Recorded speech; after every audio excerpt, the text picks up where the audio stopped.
নমস্কার। আগামী কাল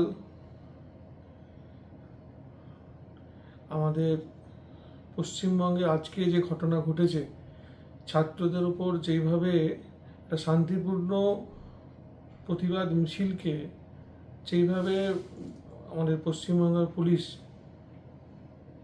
নারকীয়ভাবে অত্যাচার চালিয়েছে, লাঠিচার্জ থেকে কাঁদানি গাছ থেকে শুরু করে কত কত আন্দোলনকারী ক্ষতবিক্ষত হয়েছে। তাই ভারতীয় জনতা পার্টি পশ্চিমবঙ্গ প্রদেশের পক্ষ থেকে আগামীকাল